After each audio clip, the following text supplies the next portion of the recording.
Bienvenidos a Inversión y Desarrollo. El día de hoy abordaremos el tema cómo construir equipos de alto rendimiento. Y para desarrollar nuestro tema nos está acompañando el doctor Cookie. Él es experto en talento humano de Aden International Business School. Bienvenido, doctor Cookie. Hola Luis, muy buenas tardes. Bueno, en realidad es un gusto estar con ustedes, así que preparados para compartir una charla sobre un tema que creo que es de altísima importancia, sobre todo en los tiempos que estamos viviendo y los que vamos a vivir. Así que, bueno, un placer y muchas gracias por la invitación. Muchas gracias por atenderla, doctor. Mire, como sabemos, las empresas son formadas por personas y al final de cuentas, los retos no es cómo solucionar situaciones donde puede haber un problema referente a algún tipo de máquina o algo que se presenta. El mayor reto siempre es la parte humana. Entonces, ¿qué tipo de liderazgo se pueden encontrar normalmente dentro de las organizaciones para conocimiento de nuestra teleaudiencia, los empresarios y los emprendedores? Bien, una cosa es qué tipo de liderazgo podemos encontrar y otra cosa qué tipo de liderazgo debería haber, que son dos mundos distintos, ¿no?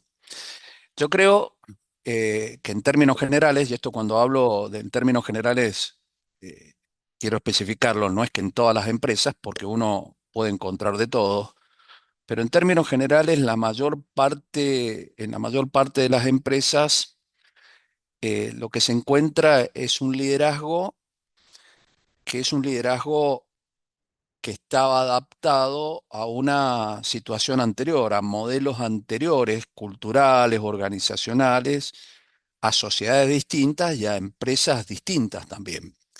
¿Por qué? Porque en definitiva, en la mayor parte de nosotros, de las personas, el primer punto de cómo aprendemos a liderar es a partir de las experiencias que hemos vivido, o sea, cómo nosotros nos han dirigido, primero nuestros padres, después nuestros profesores, nuestros maestros, nuestros jefes, nuestros gerentes, y en función de eso hemos ido viendo aquellos factores que nos parecían bárbaros, esto qué bueno que está, cómo lo repetiría, y de los, digamos, de los jefes buenos y de los jefes malos, decíamos, esto no lo voy a hacer nunca, entonces lo sacaba. Entonces, a partir de esos modelos, uno va moldeando de alguna manera su forma de dirigir, su forma de gestionar. Ahora, ese modelo con el cual nosotros nos hemos desarrollado adolece de dos grandes problemas. El primero, que yo dentro de esas herramientas puse, o de esa caja de herramientas, puse las cosas que a mí me gustaban, que hacían los jefes conmigo, las puse adentro y las que no me gustaban las puse afuera. Cuando yo empiezo a dirigir y abro esa caja de herramientas y la empiezo a aplicar, yo el primer error que estoy cometiendo es asumir que las personas a las que dirijo les gusta lo que a mí me gusta y no les gusta lo que a mí no me gusta. Con lo cual es un error conceptual grave, porque las personas son distintas y hay cosas que a mí me pueden haber resultado fantásticas y a la gente no le gusta y otras que a mí me gustaron que la gente pretende que uno lo haga. Entonces, ese es el primer problema. Y el segundo gran problema es que culturalmente, como fuimos formados en nuestras generaciones, eh, habían cuestiones incluso de la sociedad, de la tecnología, que eran totalmente distintas a las que son ahora. Interesante ver lo que usted menciona, doctor, porque no es lo mismo los liderazgos, por ejemplo, cuando empezó la época industrial, o lo que tenemos ahora, como usted está diciendo, ahora en esta época de la IA, o si habláramos, por ejemplo, con la generación de los boomers, o por ejemplo, los millennials, ahora que están esta generación que está recién terminando, porque ya alfa ya se está terminando de catalogar y parece que ya viene beta. Entonces van a ser cosas muy distintas a las que son actualmente con las que vienen con las próximas generaciones cuando ya estén en el mundo laboral.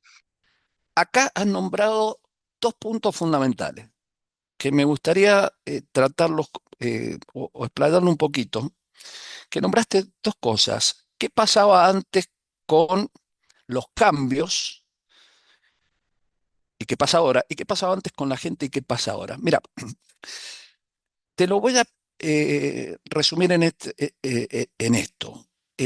Primero, la tecnología siempre cambió. No es que estamos dando cuenta que la tecnología cambia ahora. La tecnología siempre cambió.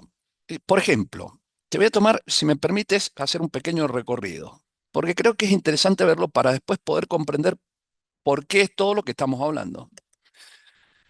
Si uno analiza la tecnología desde el punto de vista de las revoluciones industriales, por ejemplo, la revolución industrial, la primera aparece en 1800, máquina de vapor, primer telar mecánico.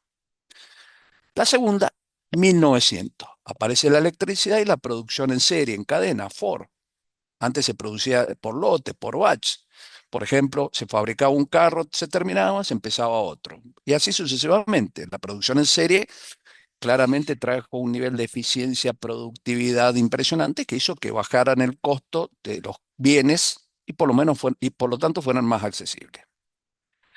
La tercera revolución industrial viene en la segunda mitad de los 80. Vamos a tomar 1985, que aparecen dos grandes cosas. Una, Internet, y la segunda, la electrónica.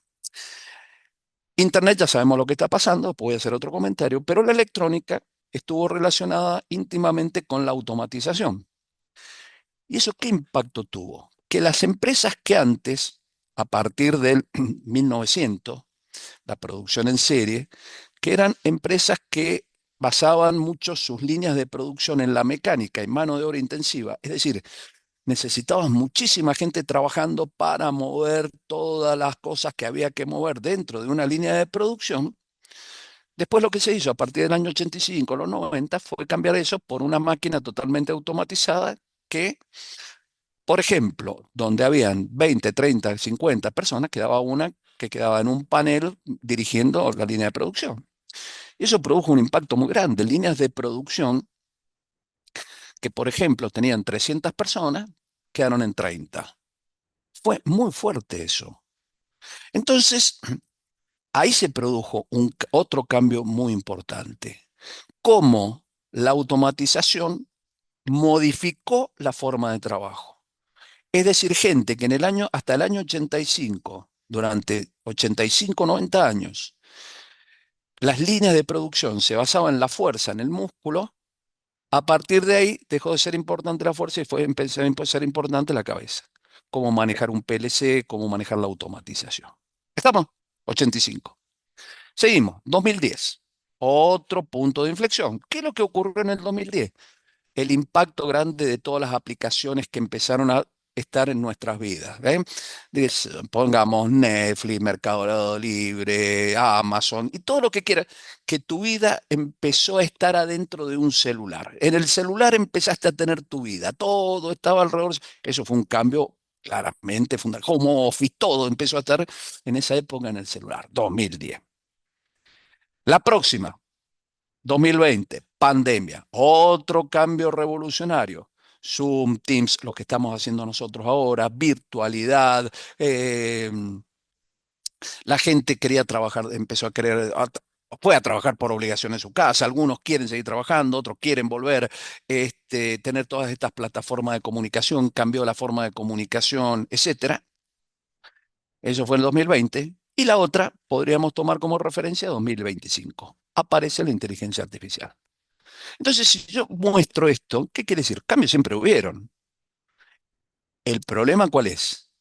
La duración del ciclo. El primer ciclo, 1800 a 1900, 100 años. Segundo, 1900, 1985, 85 años. El tercero, 1985, 2010, 25 años. El cuarto, 2010, 2020, 10 años. El quinto, 2020, 2025, 5 años. Traducido, lo que antes cambiaba en 100 años, ahora cambia en 5. Interesante ver realmente lo que usted menciona, doctor, y esa explicación desde el punto de vista generacional, ¿verdad? Que viene del siglo pasado hasta el presente. Entonces, realmente va a ser muy interesante ver cómo las actuales generaciones, las que están incluso naciendo, ¿verdad? Cómo va a ser esa interacción y esa forma incluso desde el punto de vista laboral en su momento. Vamos a un corte y luego continuamos con inversión y desarrollo.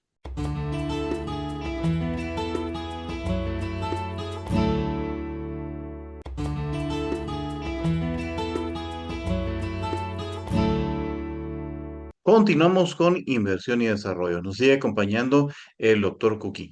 Vemos, doctor, de que, por ejemplo, no es lo mismo el manejo de los equipos en Latinoamérica como lo que estaríamos viendo, por ejemplo, en Europa o en Asia o en Norteamérica.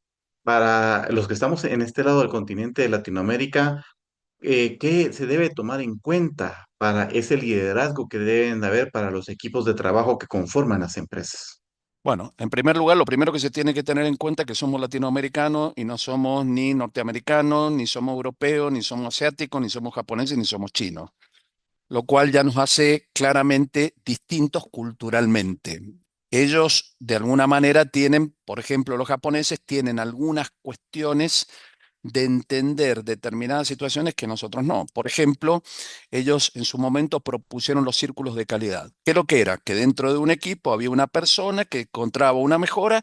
Bueno, a esa persona se la nombraba líder. Entonces todos le respondíamos a esa persona, inclusive el jefe o el líder. Bueno, cuando nosotros quisimos trasladar esos modelos acá, uno era líder de esto, otro era líder de esto, el otro era líder, resulta que todos eran jefes y nadie quería hacer nada porque todos eran jefes. Entonces volamos por los aires porque no entendemos esa cultura. Entonces ahí es donde yo creo que hay un gran valor en las personas que quieran ser exitosas hacia adelante. Y es más, te diría, y lo voy a vincular con el caso anterior, la IA, cualquiera de las IA de herramientas de IA que hay varias, pero cualquiera de las herramientas de la IA, tienen un componente de sesgo, tienen sesgo. El sesgo que va a estar dado por quienes diseñaron el algoritmo, cuáles fueron los datos de entrenamiento, cuáles son las empresas, qué enfoque tiene la empresa para la cual estamos usando, de la cual estamos usando la IA. Por eso si uno hace la misma pregunta a distintas IA, las respuestas son distintas, no es exactamente la misma. Entonces hay un elemento que yo creo que empieza a ser relevante en todo esto, que es que eh, creer que la IA nos va a solucionar todos los problemas nos va a meter en un problema más grande. ¿Por qué? Porque si uno en términos generales cuando está en estos ambientes profesionales pregunta, ¿quién usó? Levante la mano, ¿quién usó alguna vez la IA para algo laboral? 99,99% de las personas levantan la mano. ¿Y qué quiero decir con esto? Que ¿está mal? No, está perfecto. ¿Por qué? Porque esto es lo mismo que en el 85 le hubieras dicho, no aprendas internet, seguí como antes. Entonces sería un error garrafal. Tenés que aprender la IA. Pero con una diferencia, que la IA, si todos la manejamos, se transforma en un commodity, no te genera ninguna ventaja competitiva para un trabajo. Podríamos decirlo en términos de ingeniería, es condición necesaria, pero no suficiente. Es decir, la vas a tener que tener, pero no te genera ventajas competitivas, sino las ventajas competitivas las vas a tener que tener por otro. Vas a tener que adicionarles otra cosa.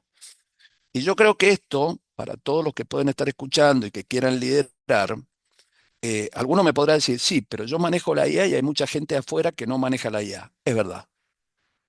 Pero toda la gente a las que aspira, los puestos a los que nosotros aspiramos, maneja la IA. Se te acabó la ventaja competitiva. Fue un commodity. Vas a tener que buscarla por otro lado. Y yo creo que hay cuatro ámbitos que uno va a tener que empezar a trabajar desde ahora para poder seguir siendo exitoso en el futuro. Uno es manejar la IA y todas las evoluciones. Se calcula que el nivel de evolución que va a tener la inteligencia artificial en los próximos 3 a 5 años va a ser que lo que hoy conocemos de la IA en 5 años no lo conozcamos más. Por lo tanto, vas a tener que aprender más IA. El segundo punto, vas a tener que aprender más de lo que hagas. Por ejemplo, si vos haces periodismo, vas a tener que aprender mucho más herramientas de periodismo, ser mejor periodista. El que esté en administración, en finanzas, en producción, el abogado, va a tener que aprender mucho más técnicamente. Tercero, factor fundamental, ¿cómo desarrollamos criterio? ¿Para qué? Para saber si las respuestas que me da la IA son aplicables en el medio en que estoy, en el entorno en que yo la aplico. Porque tal vez voy a tener que buscar ajustarla. ¿Por qué? Porque las respuestas normalmente no están hechas para los latinos. La IA, en términos generales, por ejemplo, como te dije, si uno consulta distintas IA, responden distintos. Pero en una misma IA, si vos preguntas en inglés o preguntas en español, tiene respuestas más precisas en inglés que en español. Por lo tanto, también te vas a tener problemas. Entonces, el criterio que la IA no tiene, ahí va a ser otro factor de diferenciador. Y el cuarto, otra cosa que la IA no puede hacer hasta el momento, que es cómo dirigir personas y equipos, que es el otro diferenciador. Entonces, yo creo que hay cuatro dimensiones. ¿Cómo aprendo cada vez más la IA? ¿Cómo me aprendo más y estudio más y soy más profesional en el tema que yo maneje? ¿Cómo desarrollo un criterio que me permite interpretar si lo que me está diciendo es aplicable o no? Y el cuarto, cómo me especializo en gestionar personas y equipos, que eso la IA no lo va a hacer. El que logre hacer eso va a ser el que va a tener más posibilidad de éxito. Con una característica que antes nos decían, hay que adaptarse al cambio. Esa frase del siglo anterior. ¿Por qué? Porque el cambio era muy lento y demoraba mucho. En este momento, adaptarse al cambio llega tarde. ¿Por qué? Porque si el cambio llegó en todo esto y yo a partir de ahí me empiezo a aprender lo que me hace falta para adaptarme, el problema es que hay otro que ya lo hizo. El que va a conseguir va a hacer el trabajo que ya lo hizo anteriormente. Es decir, que ahora tengo que anticiparme al cambio y prepararme y no adaptarme al cambio. Sin duda alguna, es realmente lo que nos menciona muy interesante y hay que tomarlo en cuenta, ¿verdad? Porque lo que estábamos viendo, como se manejaban hace 5, 10, 15, 20, 30 años, ya no es la misma forma, ¿verdad? Y más con ese componente de la IA que se está tomando en cuenta. Ahora vemos, doctor, de que después de lo que sucedió con el inicio de la pandemia, la pospandemia y ahora que vivimos ya con ciertas situaciones después de lo de que se dio el COVID-19, hay empresas que adaptaron de una forma, puede ser completa o una forma mixta, lo que es el trabajo de forma virtual o el teletrabajo, ¿verdad? ¿Cómo poder hacer una gestión eficiente del manejo de los equipos a través de la virtualidad? Porque vemos muchas veces, se dan muchos casos, ¿verdad? Incluso han salido videos en los noticieros donde de repente alguien dice que estaba en una reunión y resulta que dejó la cámara encendida y se fue a servir un café o dejó la reunión solamente puesta para decir de que estaba presente, cosas así por el estilo, ¿verdad? Pero sabemos de que mucho de esto también ha dado una gran ventaja para darle oportunidad a personas para que puedan optar un trabajo también estando en otros países donde se puede encontrar el talento que muchas veces uno no logra encontrar en algún lado específico, ¿verdad? Entonces, ¿cómo realmente generar este balance para la gestión eficiente de esos equipos virtuales? Es muy buena pregunta y es muy buen enfoque. Yo creo que eh, esto de ir de un extremo al otro es lo que nos complica. Por ejemplo, antes de la pandemia era todo presencialidad, no había virtualidad. Llegó la pandemia y vino la ola de la virtualidad. El mundo va a ser virtual. Cuando vayamos caminando con nuestros hijos y nos pregunten, papá, ¿y eso qué es lo que había ahí? No, eso era lo que antiguamente era una oficina, iba la gente a trabajar, porque ahora vamos a la casa. Y en realidad son los dos extremos que ninguno funciona hoy. ¿Por qué? Porque muchas empresas que fueron a la virtualidad completa están retornando a la presencialidad. De hecho, muchas empresas, ex Google, Meta, están volviendo también a la virtualidad. ¿Por qué? Porque en realidad, a la presencialidad, perdón. ¿Por qué? Porque el hecho de la virtualidad también ha traído otros problemas. Falta de problemas de comunicación, problemas en cuanto a que la gente adquiere un sentido de pertenencia, que se involucre afectivamente en la organización, es mucho más frío, más lejano. Entonces han habido, incluso en su momento, como muy bien lo planteaba, hasta los temas de la capacitación. En su momento la capacitación, vamos toda la virtualidad y ahora están volviendo a la presencialidad. ¿Y por qué? Y porque en la virtualidad la gente agarra, está y te pone, apaga la cámara y se va a hacer cualquier cosa y puede estar. Y en realidad, si bien puede ayudar, obviamente, también hay una parte que no es todo lo que se cree que el impacto es absolutamente que la gente aprende lo mismo que en la presencialidad.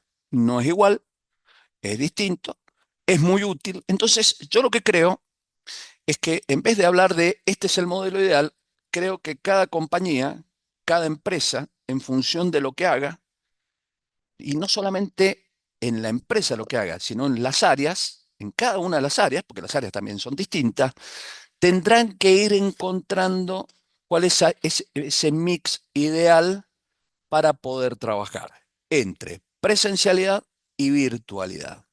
Yo no me animo arriesgar y decir 50, 50, 40, 60, 30, 70, porque esto yo creo que ahí hay un trabajo que tiene que involucrar a la gerencia de las áreas y a las gerencias de talento humano. Bueno, ahí van a tener que trabajar.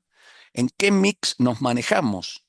¿En qué forma entender desde lo técnico del área y desde las herramientas de talento humano cómo combinamos esto para encontrar la mejor relación, presencialidad, virtualidad? Y podremos ir que en algún lado podemos tener o tendremos que tener presencialidad completa, en otro podrá ser virtualidad completa y en el medio toda la gama de grises que se te ocurran. Creo que es lo que tendríamos que ver. Pero creo que ese es un trabajo que tenemos que hacer y eso es lo que tenemos que hacer los gerentes. Y para eso estamos los gerentes, para resolver esas situaciones. Por eso te decía antes, bueno, ahora tenemos que conocer la IA, tenemos que ser técnicamente muy buenos para entender el negocio, pero tendremos que desarrollar el criterio para ver estas cosas y tenemos que además saber cómo actúa la gente, qué quiere la gente y en qué medida podemos disponer de las condiciones que quiere la gente. Porque además todo esto no es fácil, no es gratis y no es rápido. Ni siquiera instalar en las empresas los modelos de IA es fácil, ni es rápido, ni es barato, cuesta mucho. Y hasta ahora hay una estadística que dice que aproximadamente alrededor del 70-75% de los proyectos de IA terminan fracasando. ¿Por qué? Porque se creen que es un tema tecnológico. Y entonces empezamos por la tecnología, cuando en realidad lo que tenemos que empezar antes es por un cambio cultural, que la gente empiece a entender lo que es la IA, cuál es el aporte de la IA, cómo pueda entender la IA, y no solamente que piense que le va a quitar el trabajo, porque si no se boicotea todo y fracasan todos los procesos. Entonces creo que es otra cosa. Entonces ahí hay un gran trabajo. ¿De quién? De la gerencia general de las empresas, de la gerencia de las áreas y de la gerencia de talento humano, que claramente en esto tiene muchísimo y va a tener muchísimo que aportar. Pero para eso tiene que entender este mundo globalizado y fundamentalmente otra cosa, entender el negocio de la empresa. ¿Cuál es el negocio de la empresa y cuál es la estrategia de la empresa? Y cómo adecua las herramientas de talento humano para que podamos alinear a la gente con la estrategia de la empresa. Porque esa termina siendo en definitiva la razón final. Cómo la gente cuando trabaja todos los días aporta a la estrategia y a los resultados de la compañía. Sin duda alguna, como vemos, al final de cuentas, las empresas se van formando culturas laborales, ¿verdad? Dentro de las mismas, ¿verdad? Y hay que ir sabiendo conforme a lo que va avanzando la adaptación de estas culturas para que cuando vienen nuevos sistemas o implementaciones tecnológicas como la misma IA, sepan cómo irse también acoplando a ellas. La cultura de una empresa no es la cultura la que se pregona, la que se comunica. La cultura de una empresa es la que se vive todos los días, que es una diferencia muy grande. Sin duda alguna. Al final de cuentas, las culturas no es algo que solamente se ve en un documento plasmado, ¿verdad? De cómo se identifican, sino que cómo lo están viviendo y ya lo hacen realmente dentro de su día a día. Vamos a un corte y luego continuamos con inversión y desarrollo.